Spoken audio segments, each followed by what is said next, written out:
මේ ජීවිතේ ඉතාමත් වැදගත් එකක්. ජීවිතේට පුරුදු ගන්න. අපි හැමෝම පුරුදු කරගන්න ඕන දෙයක්. මේක නිතරම හිතන්න ඕන. මොකද්ද? මට ඕන විදිහට මගේ වටේ ඉන්න මිනිස්සු පාලනය කරන්න බෑ. 100%. 100%ක්ම අපිට ඕන විදිහට ජීවත් වෙනවද අපේ වටේ ඉන්න මිනිස්සු? නැහැ. අපි ජීවත් වෙන්නේ අපේ ලෝකේ. ඒ අය ජීවත් වෙන්නේ ඒ අයගේ ලෝකේ. තේරුණාද? සමහර වෙලාවට අපි ආදරය කරන අයට, අපි ආදරේ ළඟින් ඉන්න අපිත් එක්ක ඉන්න අයගේ යහපත කැමති වෙලා අපි හරි දේ යාළුවට කියලා දෙනවා. නේද? ඒ කියලා දුන්නාම අපි බලාපොරොත්තු වෙනවා මොකද්ද? මේ කෙනා මම කියපු විදිහට හැමදාම ඉඳී කියලා.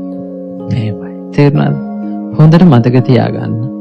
මිනිස්සු අපි කිව්වට වෙනස් වෙන්නේ නැහැ. තේරුණාද? මිනිස්සු කියන જાතිය කාගේවත් බල කිරීමක් අනුව වෙනස් වෙන්නේ නැහැ. මිනිස්සු තීරණයක් ගත්ත දවසට වෙනස් වෙන්න අන්න එදාට ඒගොල්ලෝ වෙනස් වෙනවා.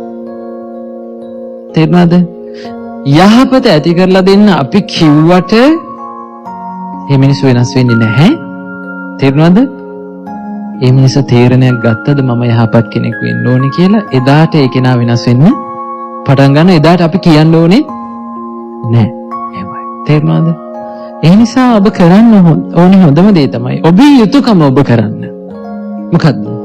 ආදරය කරන කෙනෙක්ගේ යහපත කැමති කෙනෙක්. තේරුණාද? ඒ කෙනෙක්ගේ තියෙන කෙනෙකුට තව අනිත් කෙනාට තියෙන යුතුයකම තමයි මොකද්ද? යහපත් දේ කියලා දෙන එක. යහපත් දේ කියලා දීම ඔබේ යුතුයකමයි. ඒ අය පිළිපැදීම හෝ නොපිළිපැදීම ඒ අයට බාර දෙයක්. තේරුණාද? අපිට බෑ මිනිස්සුන්ව අපේ අනට අනුව අපිට ඕන විදිහට පිළිපද්දවන්න. තේරුණාද? ඒක හරියට තේරෙන විදිහටම කියනවා නම් බැලුම් බෝලයක් මේ වතුර යට ඔබාගෙන හිටියා වගේ. තේරුණාද? බැලුම් බෝලයක් වතුර යට ඔබාගෙන ඉන්නවා අපි. අත ගත්ත ගමන් මොකද වෙන්නේ? ආපහු උඩට එනවනේ. එහෙමයි.